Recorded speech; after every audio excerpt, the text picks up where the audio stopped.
Jadi untuk mata kuliah ini, aku mungkin bisa share screen sebentar ya.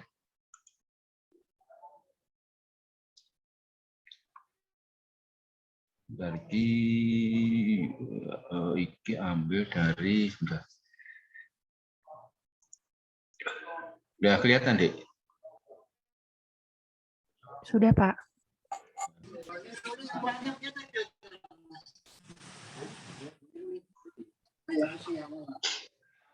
Nah, ini kan tentang sedikit tentang apa yang nanti yang kita pelajari tentang waterfront design ya. Jadi tujuannya itu di sini adalah mahasiswa mengerti, memahami prinsip-prinsip merancang suatu kawasan. Pada kawasan, ada bangunan di sekitar tepian air. Jadi ini suara saya bisa didengar, Dek? Saya. Bisa, Pak.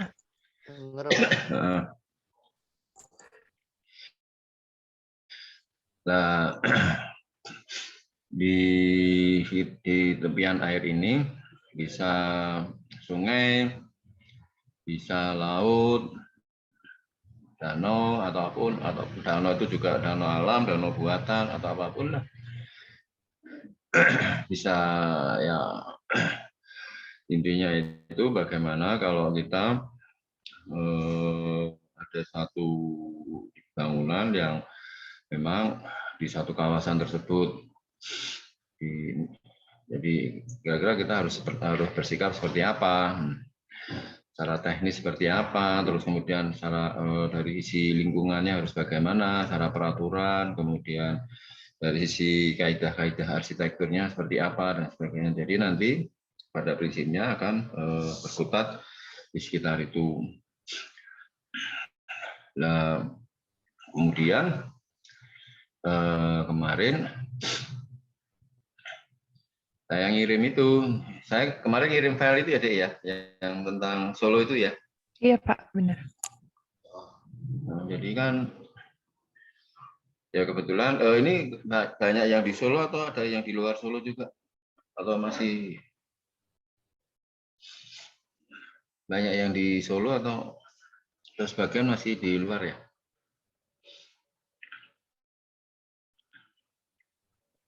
Sepertinya sebagian masih di luar, Pak. Bagian masih di luar ya? Iya.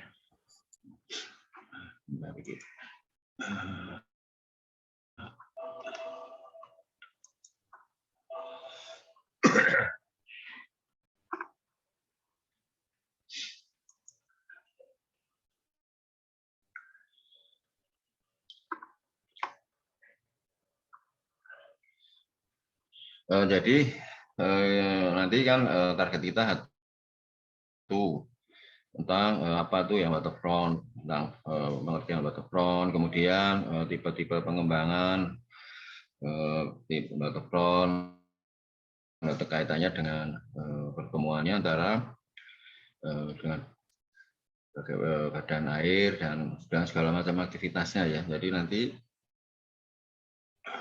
kita akan bicarakan masalah itu. Kemudian juga kita bicarakan tentang elemen-elemen pembentuk waterfront. Kira-kira apa saja, kan elemennya banyak sekali ya. Elemen banyak sekali juga. Terus pengembangan waterfront dikaitkan dengan karakteristik kawasan yang terkait dengan masalah alam, ini aksesibilitas bangunan, kemudian juga banyak lagi ya termasuk teknologi bangunan, struktur konstruksi dan sebagainya. Dan yang penting juga nanti tentang karakter kawasan ya, yang juga akan berpengaruh jika kita akan mendesain atau mengembangkan suatu kawasan di tepian air itu, baik dari aktivitas penduduknya, sosial budaya, ekonomi, kemudian aturan-aturan yang berlaku pada daerah tersebut. Kemudian nanti kita juga dari awal langsung kita ke tugas ya, Dek ya. Tugas ya. Jadi kan seperti yang saya sampaikan kemarin bahwa apa namanya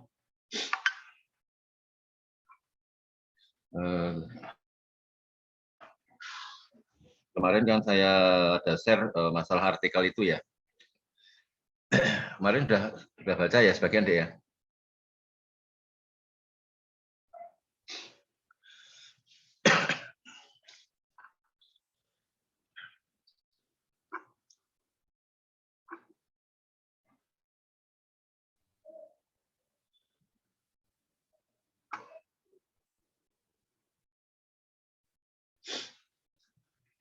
Halo, halo,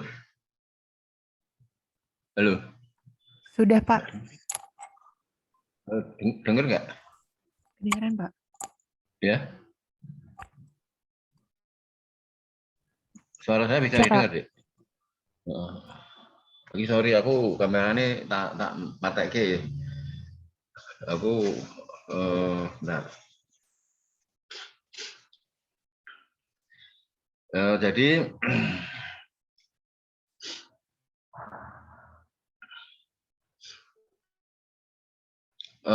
kita lihat ya, kita itu punya kebetulan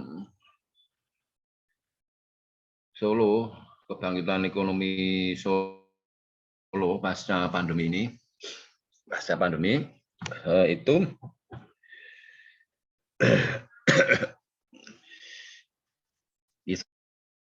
sorry saya lagi suaranya tempat saya agak aneh.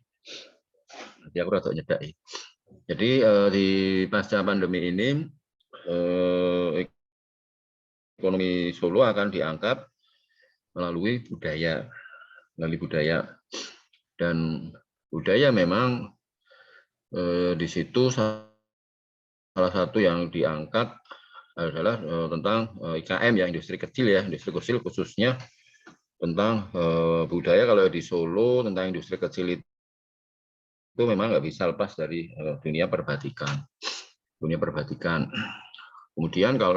di samping IKM, kemudian juga seni pertunjukan ya. Jadi dua item itulah, batik dan seni pertunjukan itu akan menjadi satu motor penggerak kebangkitan ekonomi Solo pasca pandemi. Cuma kemarin muncul suatu permasalahan, suatu kasus Bengawan Solo tercemar. Nah, Bengawan Solo tercemar ini memang kalau kebetulan kalau saya sendiri juga bergerak di bidang IKM ya, industri kecil menengah khususnya di dunia batik ya, termasuk yang bisa dikatakan kena getahnya juga. Kena getahnya itu, nah intinya kalau kami itu sendiri di kampung batik memang seolah-olah karena ada satu aktivitas ya, seolah juga ikut mencemari Sungai Bengawan Solo. Tetapi sebenarnya tidak 100% seperti itu. Karena kita ketahui bahwa semasa pandemi mulai tahun 2020 ya, bukan awal-awal sampai masa pandemi itu, dunia industri kecil itu benar-benar mengalami suatu pukulan yang luar biasa ya. Industri kecil khususnya yang menyangkut craft ya, craft khususnya juga tentang batik.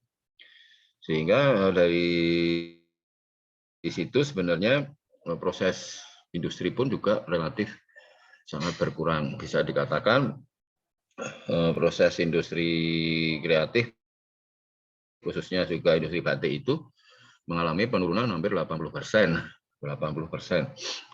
Sehingga memang kalau sampai pada suatu saat itu muncul Bengawan Solo tercemar, karena itu menjadi suatu isu ya, yang cukup disoroti.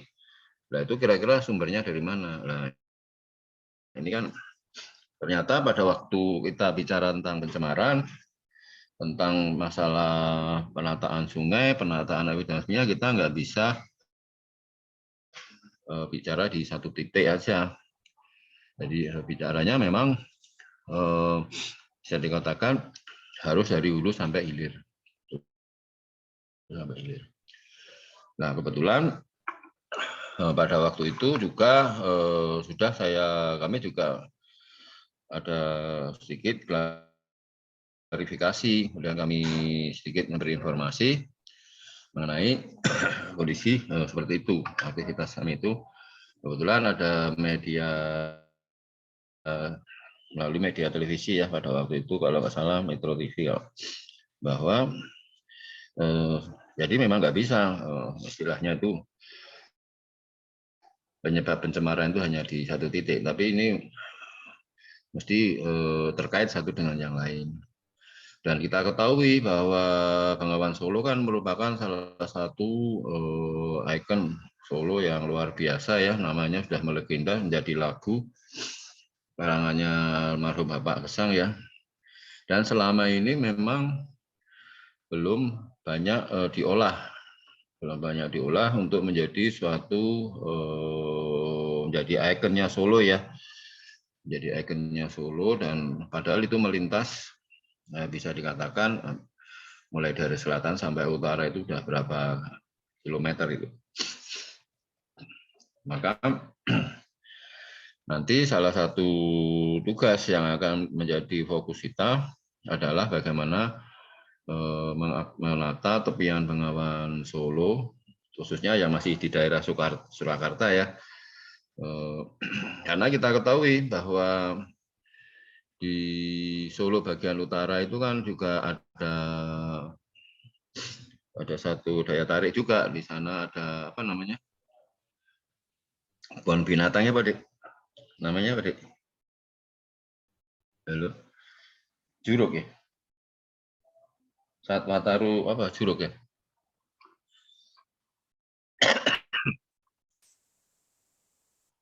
Halo? Iya Pak, Juruk Pak. Juruk ya. Suara saya masih mendengar jelas.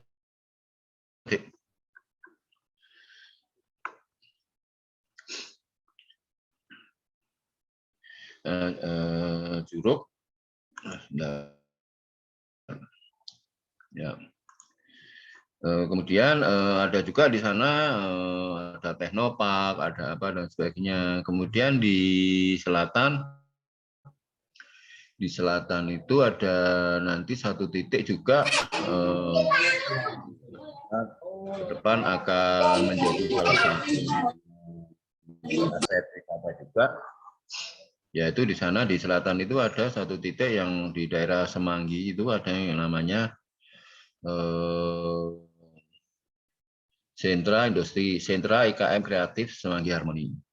Sehingga bagaimana nanti ya, dan itu akan menjadi salah satu titik potensi di Solo Selatan, atau sehingga nanti Bengawan Solo ini nanti akan menghubungkan potensi yang di utara dan di selatan. Dan ini kalau diolah menurut saya cukup menarik juga. Cukup menarik, sehingga nanti salah satu tugasnya adalah di situ. Dan nanti tugas itu berkelompok lah, berkelompok. Hal ini nggak mungkin ya satu orang satu.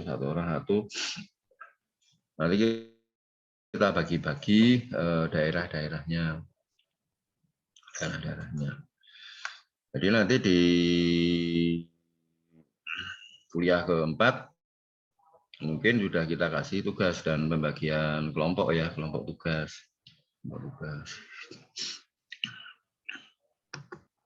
Kemudian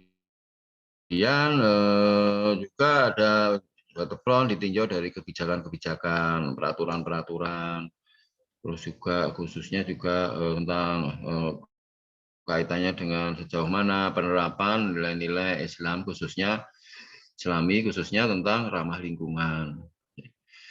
Nah, inilah yang ke depan memang bisa dikatakan kita mempunyai suatu obsesi bahwa di Solo nanti akan kita harapkan, karena di Solo itu kota budaya dengan banyak IKM kreatif dengan craft-nya, khususnya batik.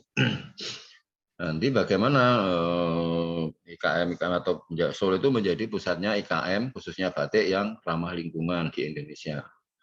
Ini merupakan suatu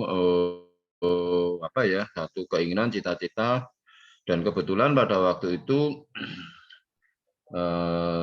saya pas diwawancarai oleh The Straits Times, di Straits Times itu koran di Singapura sana ya. Dan ternyata kami banyak menyampaikan hal, ternyata yang diangkat, yang digarisbawahi adalah bagaimana Solo menjadi salah satu pusatnya industri kreatif khususnya batik yang ramah lingkungan, dan menjadikan Bengawan Solo sebagai sungai yang bersih, jernih, dan bisa menjadi salah satu ikon di Solo, seperti kalau kita lihat sungai yang ada di Singapura. Nah, inilah menjadi suatu tantangan bagi kita semua ya.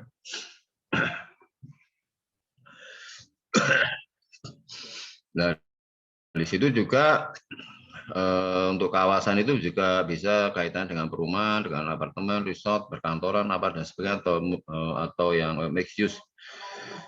Bagaimana kita nanti juga karena kan kita ketahui juga sepanjang Sungai Bengawan Solo, apalagi yang dari Semanggi sampai ke utara itu di Satwa Taru Juruk itu juga melewati beberapa fungsi kawasan, ada perkampungan, mungkin tidak menutup kemungkinan ada yang lain, yang itulah yang perlu, sehingga masing-masing daerah itu, masing-masing bagian itu mesti mempunyai strategi atau cara untuk menangani sendiri-sendiri sesuai dengan potensi kawasannya masing-masing.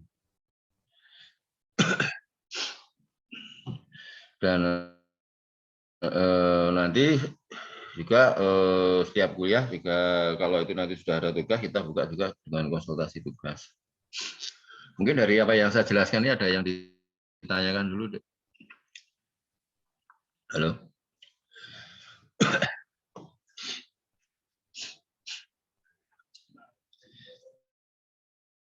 Nanti yang bagian presensi siapa ya hostnya, Dik ya? Siapa, Dik? Ya Pak, sudah saya share di kolom chat. Oh ya. Ya nanti mungkin dari apa yang saya jelaskan ini mengenai kira-kira apa yang kurang garis besar perkuliahan ini, ada yang ditanyakan?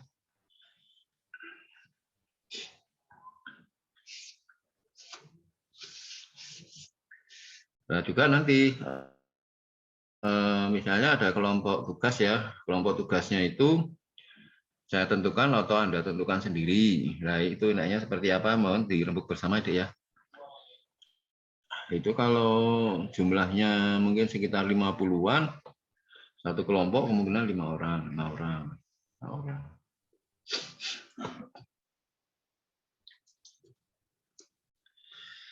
Seperti di kampus kita, jadi gini ya, untuk ini juga ada permasalahan kalau di Solo itu mengenai penamaan sungai, Dek.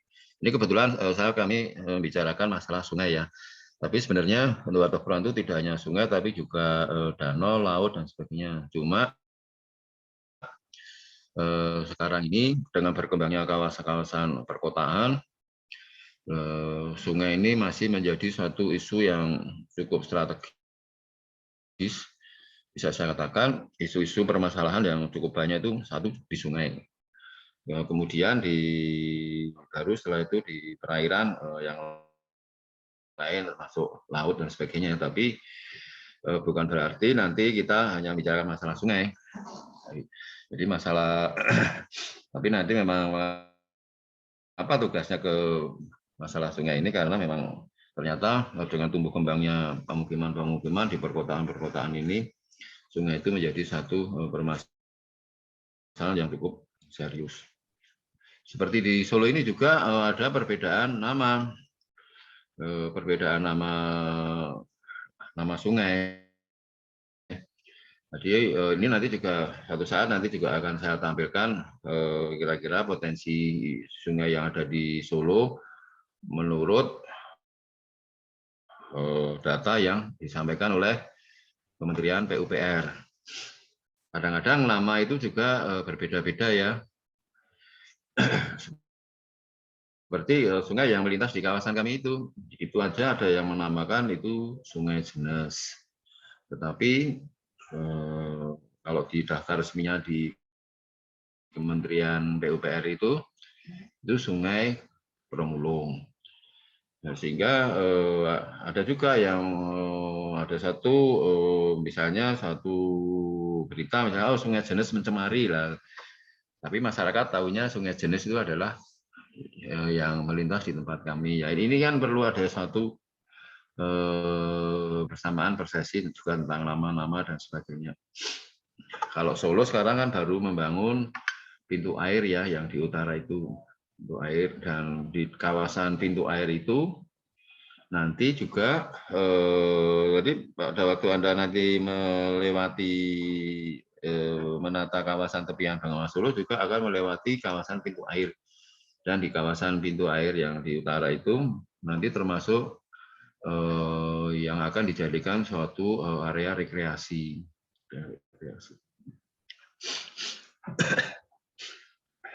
Dan di sini ada yang didiskusikan, Dik. Penjelasan saya sementara seperti itu.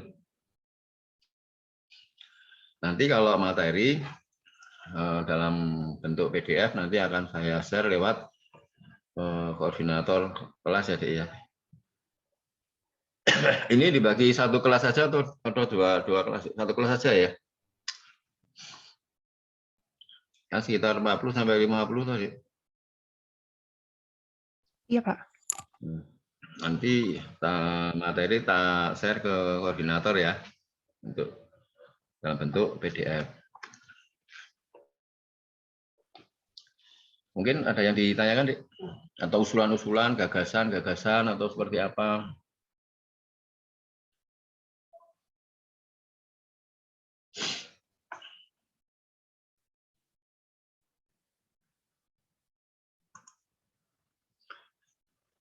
Halo? Ini koordinator siapa, Dik? Aura? Ya. Dara, Pak. Ya? Siapa, Dik?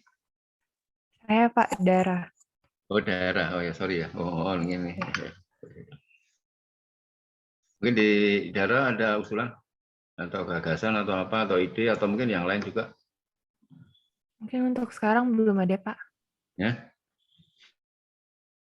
Untuk sekarang belum ada. Belum ada. Iya, Pak. Ya, bentar.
Halo, udah kelihatan? Aku share screen.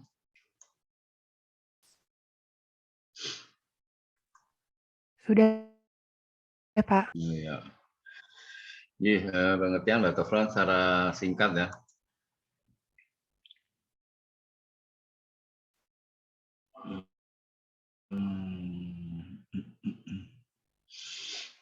Waterfront, the dynamic area of the city and town when the land and water meet. Jadi di situ satu area yang sangat dinamis yang di sini ada beberapa dari suatu kota ya pertemuan di mana antara area daratan dengan air.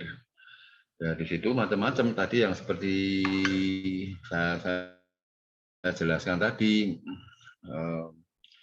bisa sungai, bisa danau, bisa laut atau apapun lah dalam bentuk itu,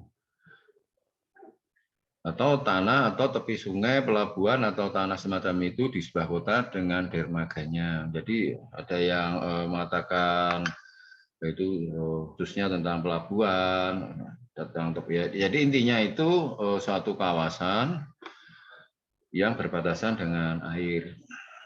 Itu dalam laut, sungai, atau danau, atau mungkin danau itu juga bisa danau alam, danau buatan, dan atau juga yang mengatakan suatu kawasan terletak berbatasan dengan air dan menghadap ke laut, ke sungai dan sebagainya. Jadi sungai atau air itu menjadi salah satu orientasi utama daripada bangunan, kawasan dan sebagainya. Jadi dalam hal ini nanti kita memang banyak berkutat ngotak-atik suatu kawasan di tepian air, tetapi bukan berarti itu lepas dari unsur-unsur yang lain di sekitarnya, karena bagaimanapun juga kawasan tepian air itu nggak bisa lepas dari unsur-unsur atau pengaruh dari kawasan yang secara langsung tidak langsung membentuk area di kawasan tepian air tersebut. Jadi ini memang apalagi kalau itu menyangkut pemukiman, dan pemukiman itu sendiri macam-macam, ada yang campuran, mungkin ada perumahan, ada rekreasi, ada kemudian apalagi yang menyangkut ke konservasi dan sebagainya ya, pelestarian, dan itu memang biasanya kalau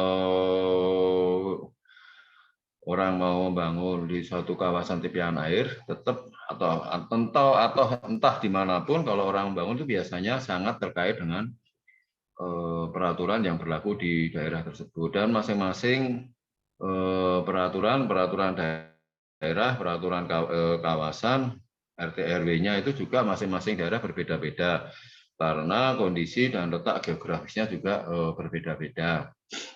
Jadi nanti kalau arsitek itu entah kalau mau membangun, biasanya itu mesti yang pertama kali mesti terkait antara hubungan bangunan atau kawasan yang akan kita bikin ini dengan peraturan yang berlaku yang ada di situ. Jadi KRK, jadi sejauh mana. Jadi kalau kita menganalisis satu bangunan yang akan dibangun, biasanya yang paling pertama kali mesti dibahas kesesuaian pembangunan, kesesuaian desain, kesesuaian entah itu dalam bentuk single building atau kawasan terhadap peraturan bangunan dan kawasan yang berlaku di daerah tersebut. Dan di daerah kawasan tepian air ini memang ada peraturan-peraturan khusus tentang sempadan sungai, jaraknya sejauh mana dan sebagainya. Dan kalau itu mungkin juga akan berbeda juga kalau itu menyangkut bangunan cagar budaya, apakah peraturannya yang menyesuaikan atau bangunan ini nanti ada bahasan-bahasan yang spesifik kalau itu sampai menyangkut ke kawasan-kawasan heritage ya. Nah, ini satu kawasan tepian air, ini contohnya misalnya satu pelabuhan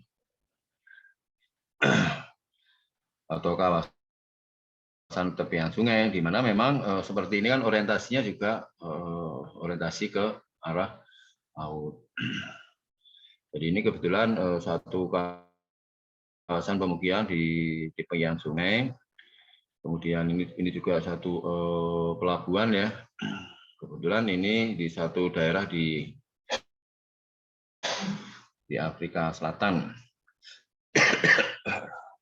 Kebetulan ini kita ambil di Cape Town ya. Cape Town merupakan salah satu termasuk kota yang terindah ya, khususnya yang terkait dengan kawasan tepian air, khususnya yang menyangkut masalah kota pelabuhan, kota yang mengarah ke laut.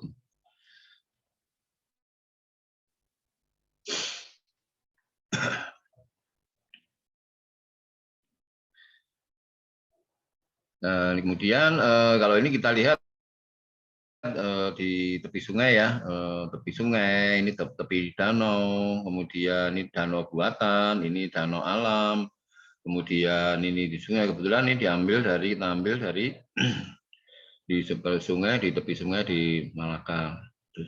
Jadi sebenarnya Indonesia itu mempunyai potensi sungai yang luar biasa ya. Cuma permasalahannya ini enggak bagaimana ya. Beberapa waktu yang lalu kami pernah diajak untuk survei menelusuri sungai ya.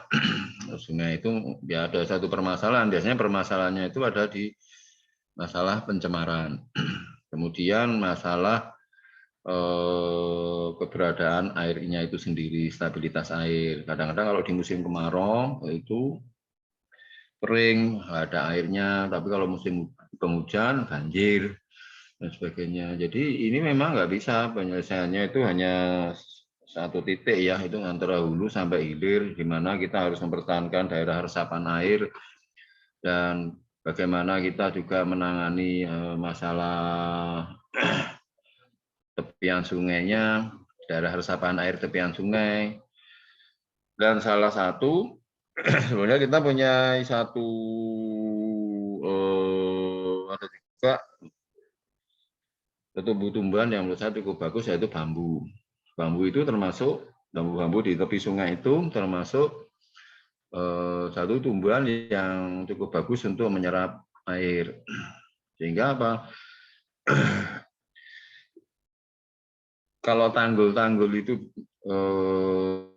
bukan satu tanggul yang sifatnya seperti yang tanggul-tanggul yang apa namanya yang permanen, yang tidak porus ya, tidak bisa menyerap air itu ya bukan berarti itu nggak perlu, tapi mungkin di titik tertentu yang itu memang memerlukan ya, untuk menghindari longsor atau situasi kondisi tanah atau mungkin di dekat jembatan atau apa, tapi perlu juga ada suatu tanggul-tanggul yang dimana di situ secara alami dan juga bisa menyerap air dengan pohonannya, termasuk tanaman-tanaman bambu itu cukup bagus. Jadi apa? Karena nanti pada saat musim kemarau, air yang terserap di sekitar sungai itu juga bisa kembali mengalir ke sungai, sehingga bisa dikatakan tanggul-tanggul yang berupa tanaman itu juga bisa menyerap air dan juga akan menjadikan sungai itu tetap airnya tetap masih relatif stabil. Jadi ini memang satu proses yang sangat panjang, dan apalagi kalau terkait dengan masalah pencemaran dan sebagainya itu menyangkut masalah attitude, masalah sikap, masalah karakter ya, karakter manusia, karakter penduduknya. Dan disinilah edukasi menurut saya sangat penting. Sangat penting karena apa? Sehingga banyak juga di negara-negara maju itu menjadikan sungai itu sebagai bukan belakang tetapi juga sebagai depan. Kalau kita kan rata-rata menjadikan sungai itu sebagai bagian belakang. Sehingga kalau menjadikan itu bagian belakang, otomatis tidak setiap hari mesti kita melihat. Kalau misalnya kita ada di tepi sungai ya, mesti juga relatif kumuh. Tapi kalau sungai itu juga kita jadikan bagian depan, maka relatif ada pengawasan, kemudian juga kalau setiap hari kita lihat kok itu kumuh atau tercemar juga mesti juga risih juga ya, terus sehingga muncul adanya suatu upaya untuk bagaimana gagasan-gagasan untuk merawat sungai dan sebagainya. Juga di laut ya,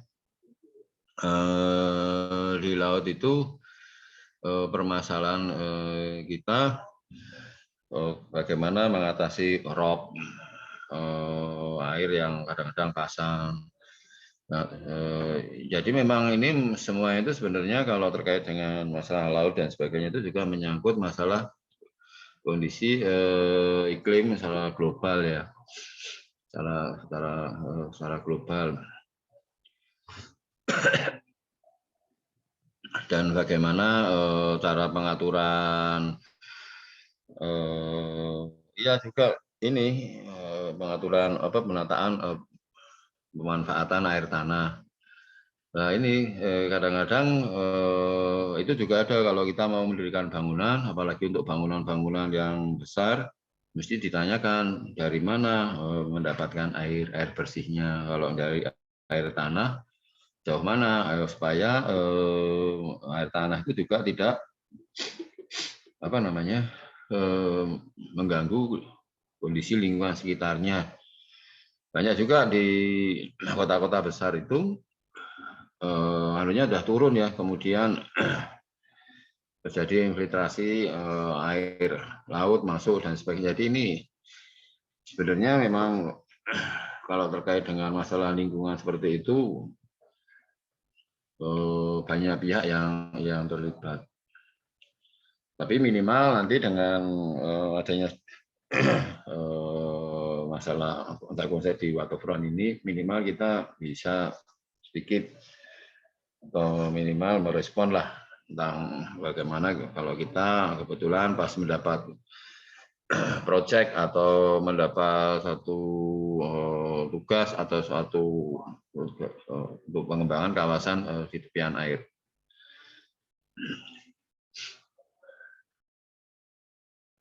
Mungkin dari di sini ada yang ditanyakan, Dek.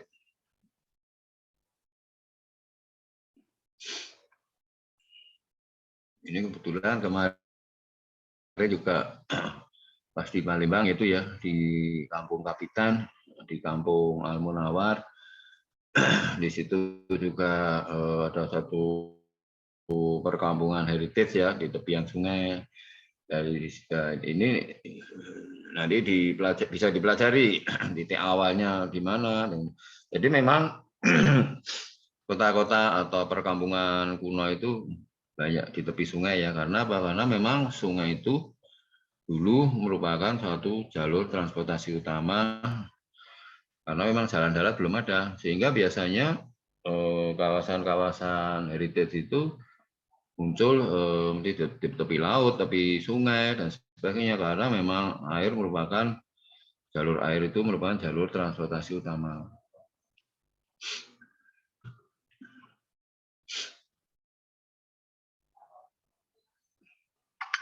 Jadi dari sini ada yang didiskusikan, Dek?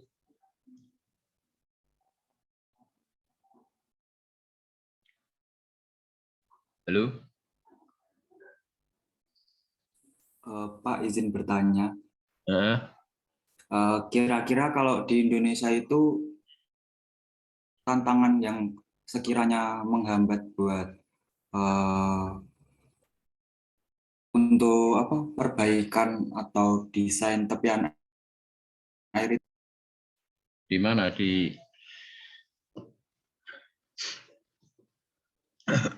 istilahnya kira-kira hal-hal apa saja yang sangat krusial yang untuk desain tepian air itu, Dek, ya?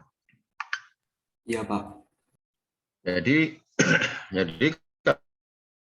kalau ini kebanyakan yang saya amati dan juga yang sering kasus-kasus yang muncul itu, entah itu kalau misalnya di tepi sungai ya, di tepi sungai atau di tepi laut itu sering muncul. Jadi gini, kan biasanya kawasan-kawasan tepian air itu kan sudah ada satu daerah entah sepadan sungai, entah peraturan dan sebagainya kan sebenarnya sudah ada.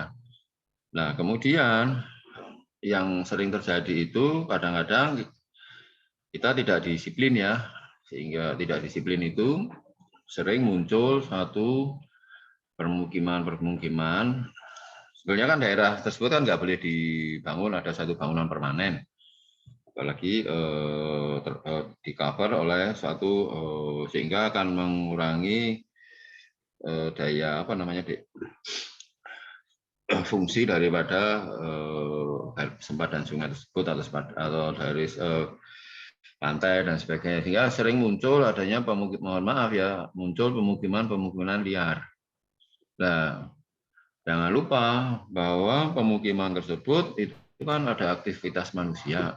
Aktivitas manusia yang perlu memang hidup, dia mesti memanfaatkan sesuatu entah sumber alamnya, entah ini, yang itu menjadi satu kesatuan. Dan nah inilah sering juga kita temui di tepian-tepian laut atau tepian pantai, tepian sungai dan sebagainya itu pemukiman yang kadang-kadang memang liar dalam arti konteksnya tidak ada sertifikat, tidak ada ini dan sebagainya, dan itu sebenarnya tidak direkomendasi. Nah, dari situlah akhirnya muncul satu permasalahan, sungai mengalami penyempitan.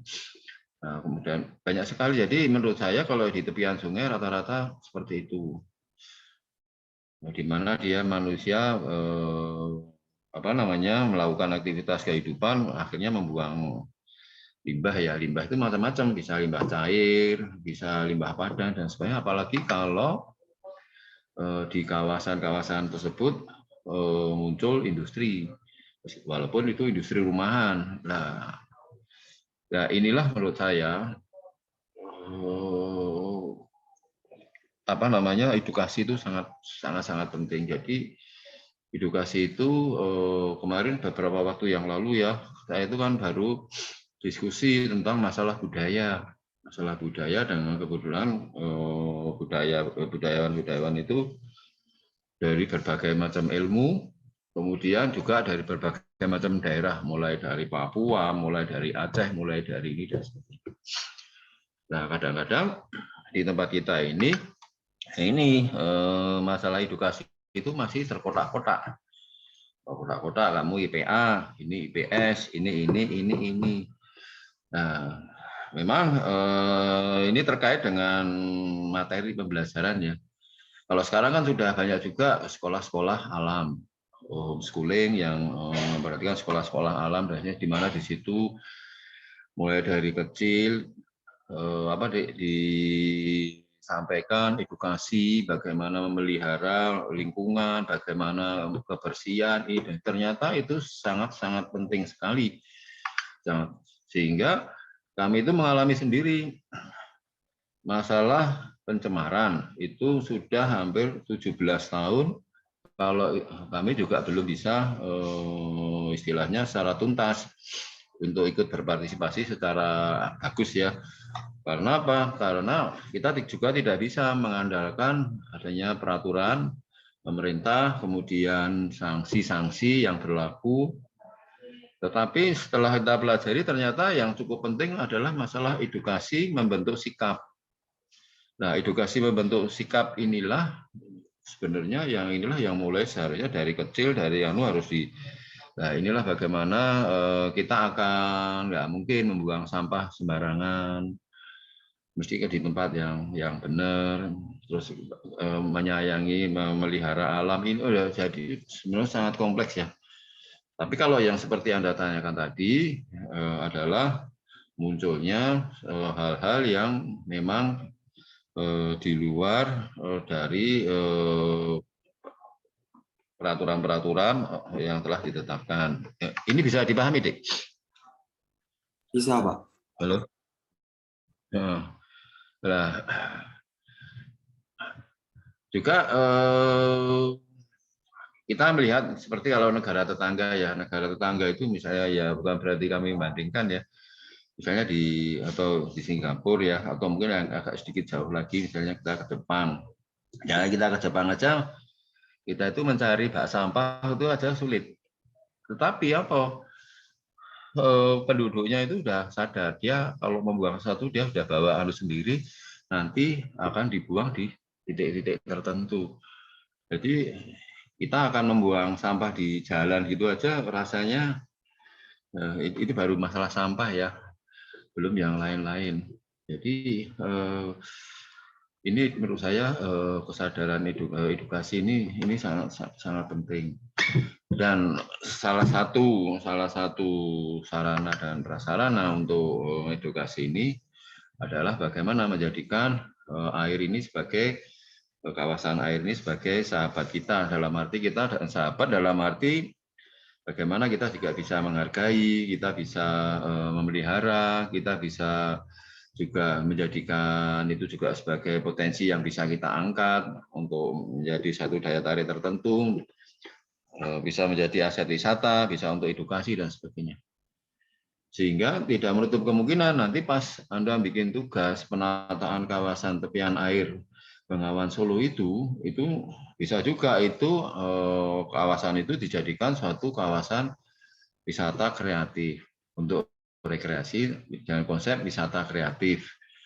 Dengan wisata kreatif itu, di mana wisata kreatif sebenarnya pokok inti kegiatannya adalah edukasi, entah dalam bentuk apapun. Sehingga orang kalau nanti akan melintas sepanjang Sungai Bengawan Solo itu akan mempunyai suatu secara langsung tidak langsung akan diedukasi bagaimana tentang memelihara lingkungan, tentang ya banyak hal lah ya tentang masalah lingkungan, khususnya lingkungan tepian air. Ya, ini pertanyaan yang bagus menurut saya dan memang jawabnya sangat panjang sih. Mungkin gimana Dik? Kira-kira apa ada usulan dari jawaban saya ini apa?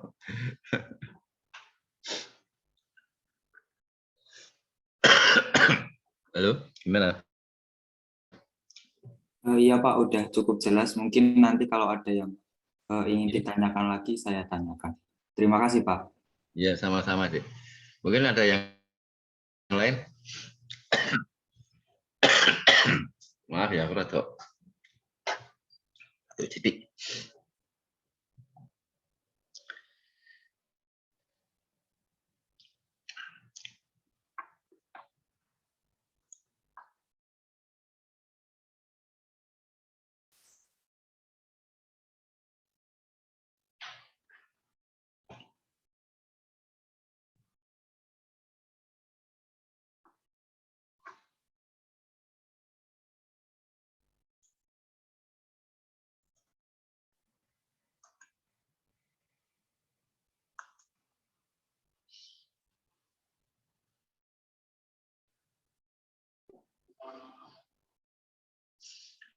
Sekarang elemen-elemen waterfront. Kelompok satu dataran.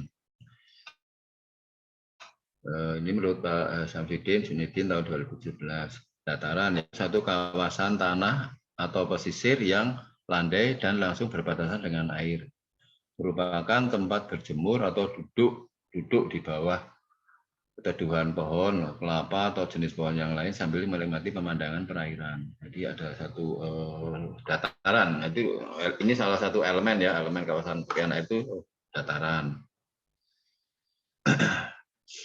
Nah ini kita lihat sering misalnya ini dari pantai ya, di pantai kadang-kadang ini merupakan satu dataran yang cukup luas terbuka. Kemudian di sini untuk duduk-duduk melihat apa namanya ke pantai, kemudian juga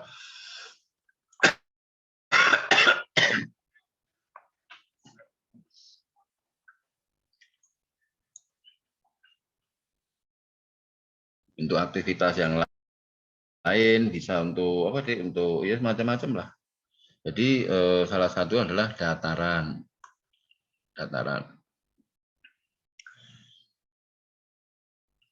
Nah ini kebetulan di Gili Trawangan, Lombok ya, ini satu di Komodo. Kemudian yang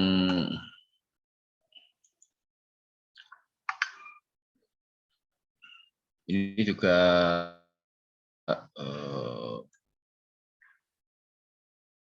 ini di pantai ya, ini dataran di tepi pantai ini kebetulan kita ambil lokasi di Pasir Putih di perairan di pantai selatan ya, antara Pacitan sama Solo dan sebagainya.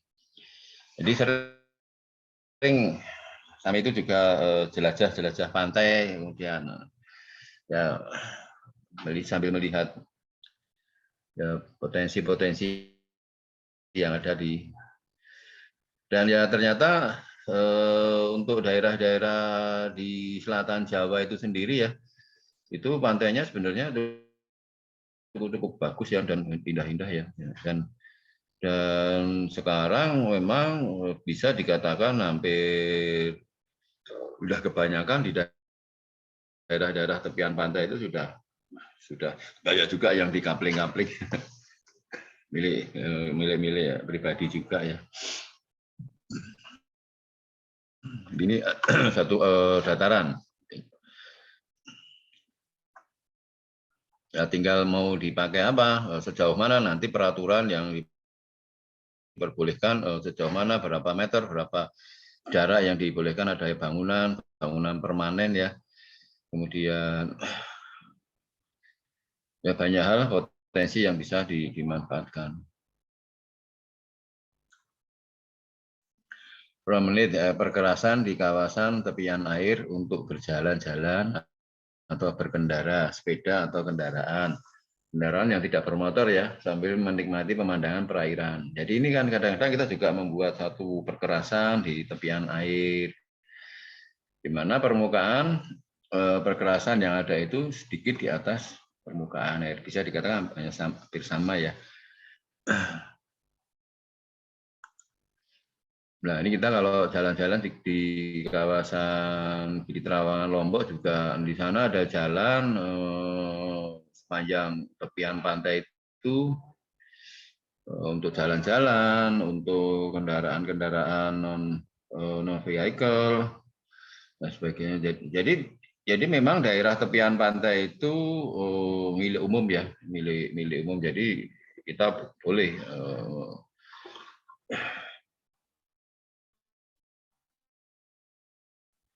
menelusuri sepanjang itu untuk moda untuk transportasi ya, untuk jalan-jalan, untuk bisa bagaimana kita bisa menikmati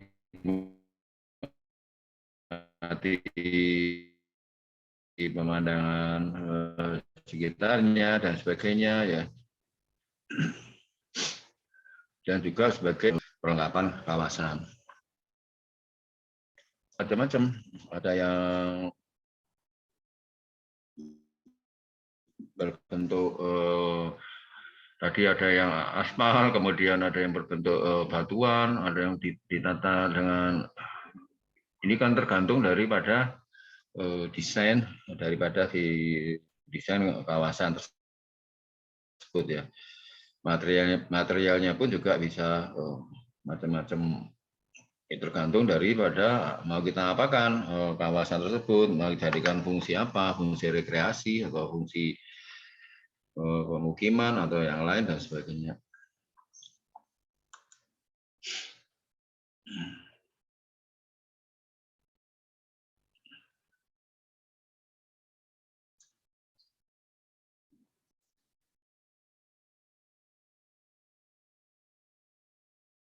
Ini juga di kawasan tepian danau. Jadi kita sendiri sebenarnya punya tepian air ya, danau itu ya, danau WMS ya. Anda tahu nggak sejarahnya danau itu? Ada yang tahu, Dek?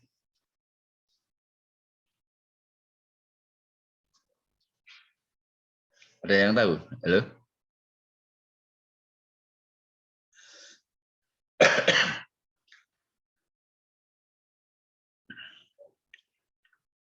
Halo, Kalau saya kurang tahu, Pak. suara saya masih bisa didengar, Bu? Oh, ya. Jadi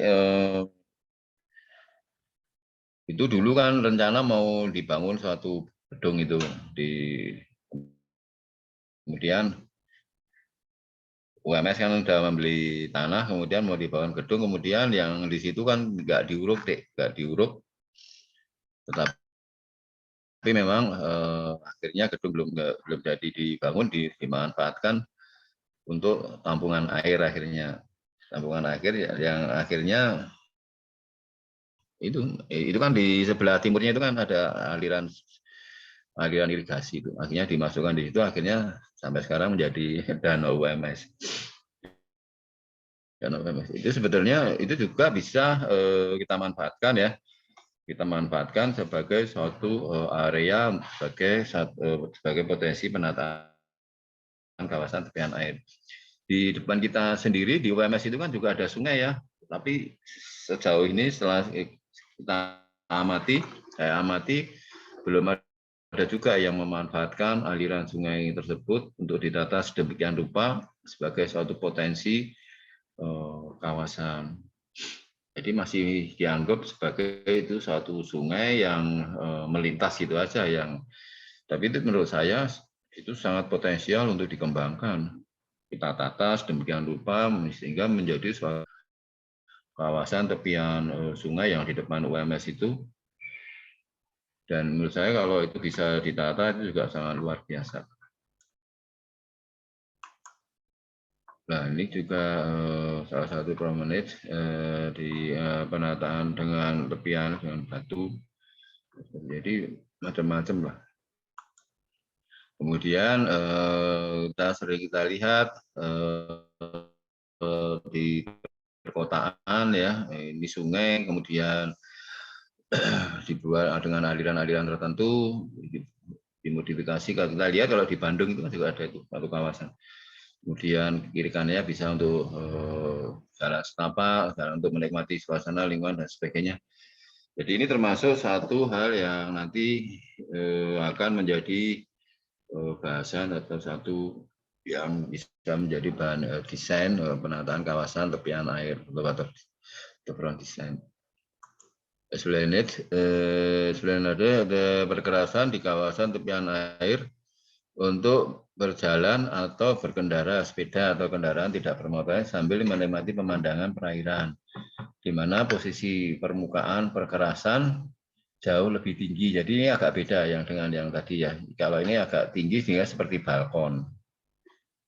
Jadi tadi ada ya kawasan terbuka luas, kemudian ada juga perkerasan yang hampir sepermukaan. Kemudian ini ada perkerasan lagi yang lebih tinggi dari air itu sendiri. Nah, ini kan kita lihat kalau kita jalan-jalan di Singapura, tepian sungai itu, nah, jadi ini sungai menjadi satu ikon yang di situ yang bisa menjadi area rekreasi dan sebagainya, macam-macam ya, dan sangat menarik menurut saya. Dan Indonesia menurut saya banyak sungai-sungai seperti ini ya, tapi cuma memang belum banyak dikelola dengan bagus.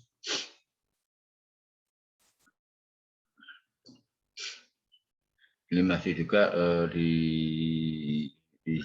Singapura ya. Kita lihat singa di situ ya, walaupun itu kecil, tapi itu menjadi salah satu ikonnya Singapura, singa ya, singa duduk di situ ya. Nanti kira-kira apa kalau nanti ada suatu tugas yang membahas mengenai penataan Sungai Bengawan Solo, kira-kira apa ikon yang akan dimunculkan apa? Itu juga menyangkut pengembangan kawasan.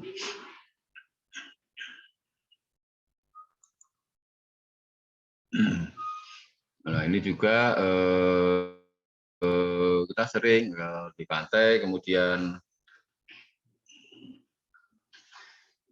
ini ada juga untuk jalan-jalan lewat tebing, kemudian kita tata jalan-jalannya dan sebagainya. Dan ini juga merupakan suatu bagian yang nanti akan menjadi bagian daripada desain kawasan tepian air. Ini seperti ada balkon ya.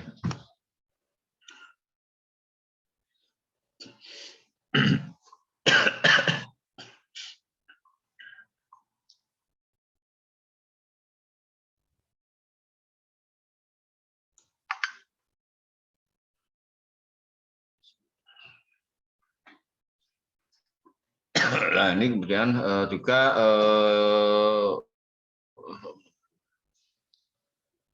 kebetulan kalau ini di tepian sungai ya, di tepian sungai yang dibuat sedemikian rupa di mana sungai ini dijadikan sebagai salah satu objek yang menarik, objek rekreasi dan sebagainya. Dengan catatan bagaimanapun yang dibikin, salah satunya fokusnya adalah tetap ramah lingkungan.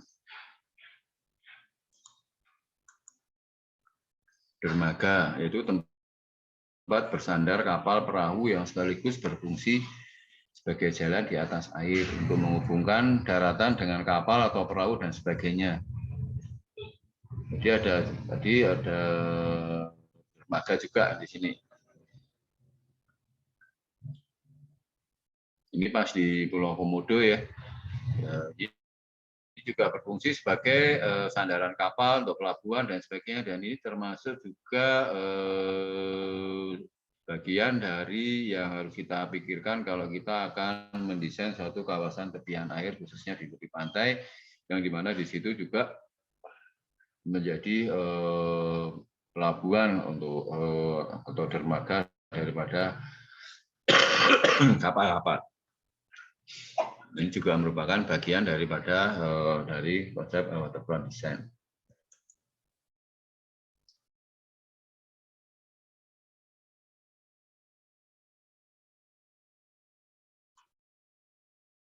Nah, nanti memang ada suatu teknik-teknik tersendiri secara bangunan dan secara teknik, secara konstruksi dan sebagainya.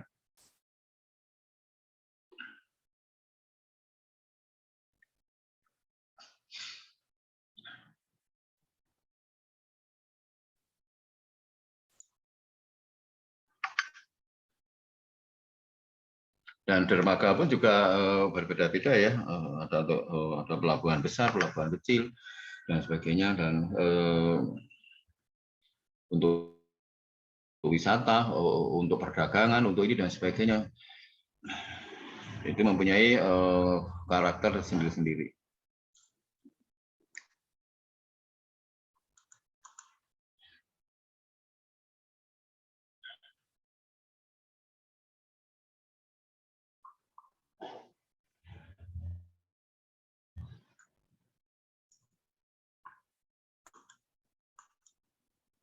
Jembatan ini juga merupakan bagian daripada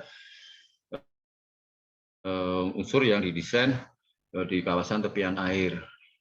Ini yang menghubungkan antara sisi tanah satu dengan yang lain dan sebagainya. Dan di Indonesia sekarang sudah banyak jembatan-jembatan yang ikonik ya, yang itu menjadi landmark kawasan. Kebetulan kalau ini di jembatan Musi di Palembang ya. Di jembatan di Sungai Musi ini ada tentang beberapa jembatan, dan salah satu yang cukup terkenal adalah jembatan Ampera ya. Kalau ini jembatan yang relatif baru, dan ini bisa menjadi satu ikon kawasan, dan ini merupakan bagian dari desain arsitekturnya pun juga bisa menjadi satu bagian daripada waterfront. Jembatan yang legendaris di Musi, ya Musi Jembatan Ampera ya, Palembang. Dan ini juga menjadi satu objek wisata, di mana juga di sekitarnya ada juga penataan-penataan yang terkait dengan penataan kawasan wisata dan sebagainya. Jadi sebenarnya banyak hal yang bisa dipikirkan dalam konsep desain. Kalau ini di Balirang ya, di Balirang, di jembatan di Pulau Batam ya, dan ini juga menjadi salah satu ikon di kawasan di sana. Dan biasanya di sekitar jembatan ini muncul suatu area-area rekreasi, akan muncul suatu crowd, keramaian-keramaian yang di situ juga perlu adanya suatu entah itu direncanakan atau kadang-kadang juga muncul secara sporadis ya. Nah itu hal seperti itulah yang perlu nanti ada satu pemetaan permasalahan dan penataan kawasan tepian airnya.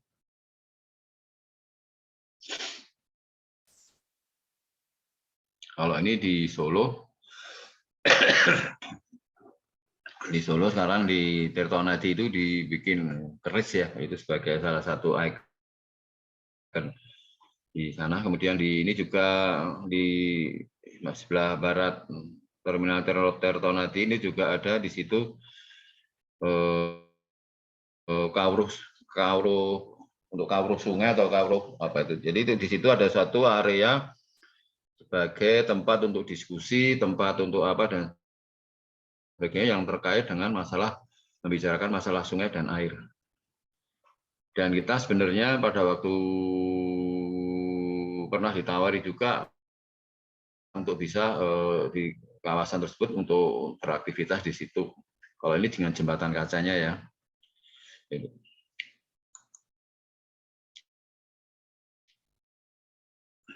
Kebetulan kalau ini di salah satu di Melbourne ya, ini juga di salah satu sungai yang terkenal di situ ada jembatan juga di situ untuk jalan-jalan dengan desain jembatan tertentu. Dan ini menjadi salah satu kalau kita ke situ mesti biasanya datang ke situ terus foto-foto dan sebagainya sebagai landmark kawasan.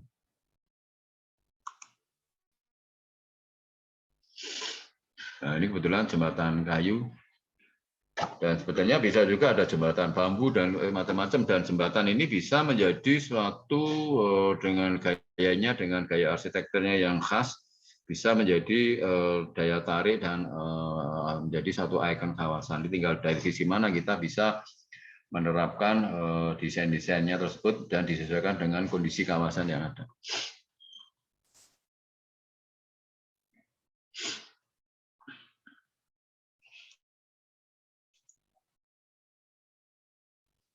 Nah, ini juga termasuk ini satu jembatan dan berfungsi juga sebagai satu galeri ya.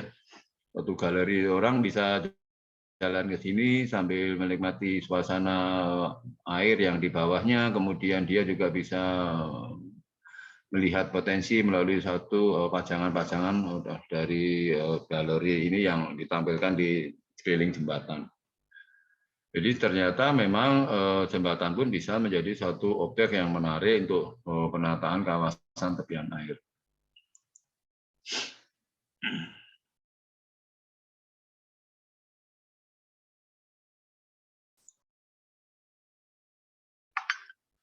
Pulau buatan.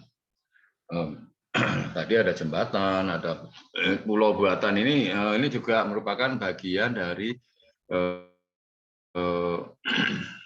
elemen bentuk kawasan tepian air ya.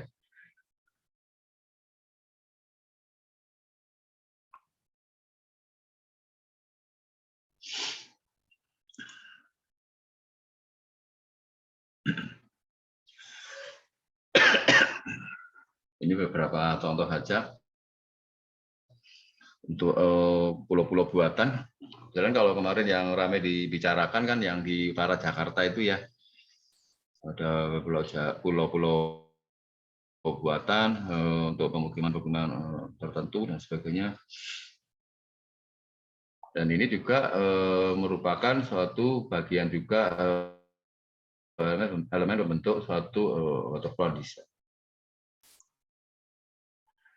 Kemudian ruang terbuka berupa taman, plaza atau yang dirangkaikan satu dengan yang lain dengan kawasan tepian air. Jadi kadang-kadang ada juga di kawasan tepian air kita ada plaza, ada yang itu memang perlu satu desain tertentu. Kalau kita ke Petronas di Malaysia, di situ juga ada plaza, ruang-ruang terbuka. Di sini juga bisa untuk aktivitas macam-macam, untuk berkumpul, untuk sharing-sharing, untuk mungkin juga untuk acara tertentu dan sebagainya, di mana di sekelilingnya adalah air. Dan ini menjadi satu kesatuan desain. Ini kebetulan dari Danau Batan. Kalau kita jalan-jalan di Pineng, juga di situ ada satu kawasan di Johnston ya, di kota Johnston di Pulau Pineng itu juga di situ ada, kita bisa lihat satu kawasan heritage dengan shop house-nya, kemudian ada beteng, ada dan sebagainya. Di situ ada plaza, kemudian di plaza itu bisa dipakai untuk bermacam aktivitas. Jadi ruang terbuka itu difungsikan juga untuk berbagai macam aktivitas, di mana itu menjadi satu kesatuan dengan pola tata kehidupan yang ada di situ, dan juga bisa berfungsi untuk mendukung kegiatan wisata kreatif. Jadi nanti tidak menutup kemungkinan di mana kalau nanti penataan sungai, tepian Sungai Bengawan Solo harus ada ruang terbuka.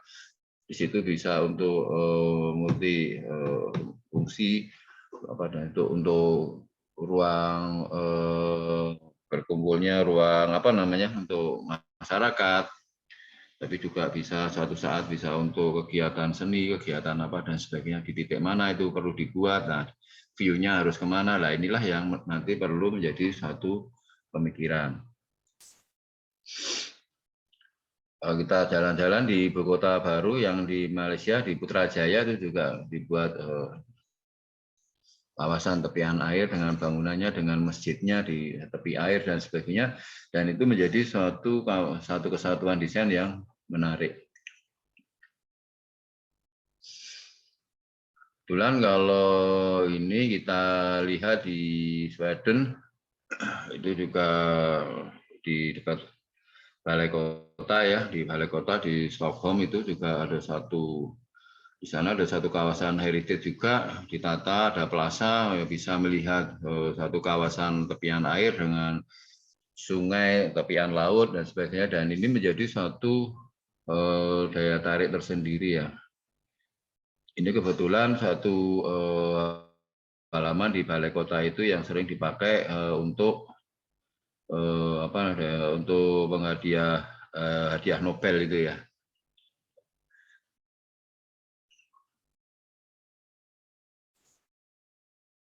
Kemudian elemen yang lain yang perlu diperhatikan adalah aktivitas. Guna mendukung penataan fisik yang ada, perlu dirancang kegiatan. Nah, ini kegiatan inilah kegiatan itu bisa di tepiannya atau bisa di air.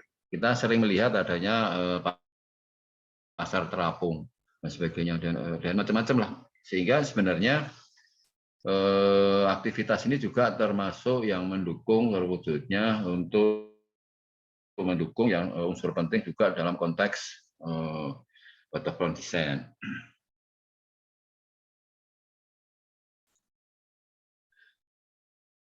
Ini kebetulan kalau di kawasan kampung kami, untuk masa-masa tertentu ada aktivitas di tepian sungai, entah itu pasar kuliner, ada kegiatan bersama, mancing bareng dan sebagainya, ada hiburan dan sebagainya. Memang di situ dengan keterbatasan yang ada satu sedikit space terbuka dipakai untuk aktivitas masyarakat, tetapi juga bisa dipakai untuk kegiatan-kegiatan yang terkait dengan wisata kreatif.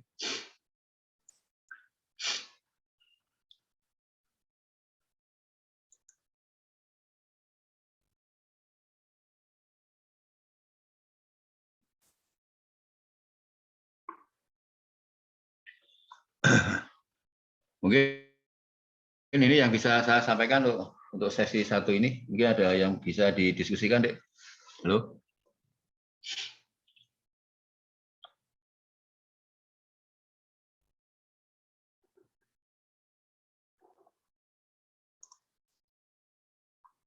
Ya, Dek, koordinator.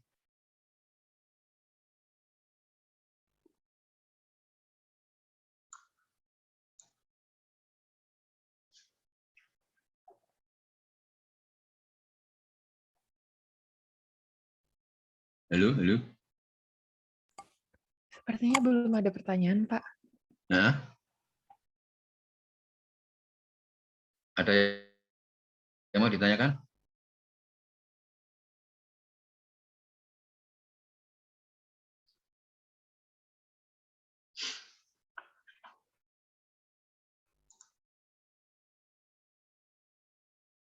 Jangan lupa presensinya ya, Dek ya.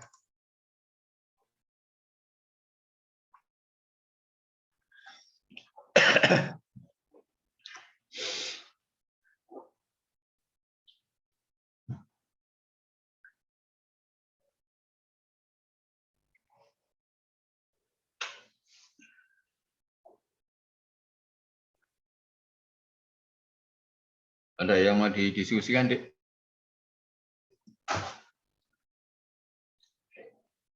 Ini yang di Solo sama yang di luar Solo banyak yang mana, Dek ya?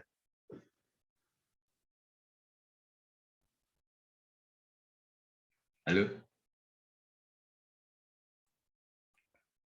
Sepertinya banyak yang di Solo, Pak. Banyak yang di Solo ya. Ini sudah ada mata kuliah yang offline belum, Dek? Atau masih pakai Zoom semua masih? Iya, Pak. Masih pakai Zoom semua, belum ada yang offline. Oh, masih pakai Zoom semua. Ini ada yang ambil mata kuliah KKL nggak?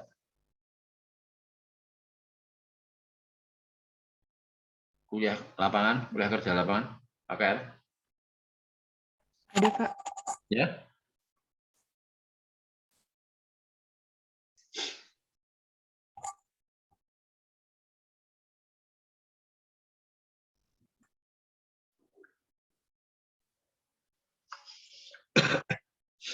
Jadi ini kalau tidak ada yang ditanyakan, saya pikir untuk sesi awal ini cukup ya, Dek ya. Iya, Pak. Atau misalnya kalau ada yang ditanyakan menyusul bisa nanti atau lewat apa? Lewat email atau lewat apa, Dek?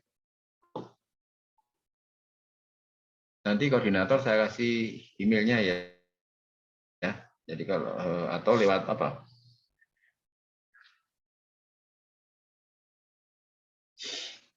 Mungkin bisa lewat WhatsApp saja, Pak. Gimana? Lewat WA? Iya, Pak.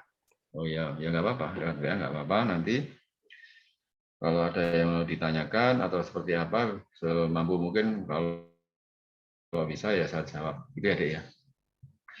Oke, ini sudah hampir jam 5. Jadi kalau memang nggak ada yang didiskusikan, ini sebagai langkah awal dulu. Kalau nanti kalau ada yang bertanya lewat WA atau email, sebisa mungkin nanti juga akan saya jawab atau mungkin bisa dikoordinir lewat koordinator kelas ya, Dek ya. Jadi ini koordinator kelasnya sudah ditetapkan siapa di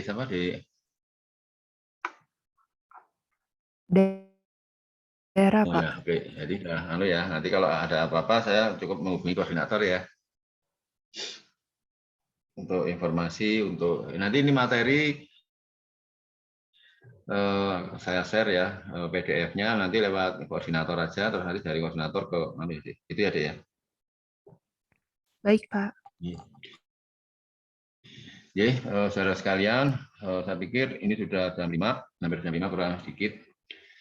Ini sebagai langkah awal untuk kuliah kita, kurang lebihnya saya mohon maaf. Apabila nanti perlu hal-hal yang penjelasan lebih jauh atau mungkin ada pertanyaan, bisa kalau tidak disampaikan di sini bisa lewat WA atau email. Nah, untuk kurang lebihnya saya mohon maaf. Mungkin untuk hari ini saya akhiri sampai sekian. Bila taufiq wal hidayah. Assalamualaikum warahmatullahi wabarakatuh. Waalaikumsalam warahmatullahi wabarakatuh. Terima kasih, Pak. Ya, sama-sama. Dek.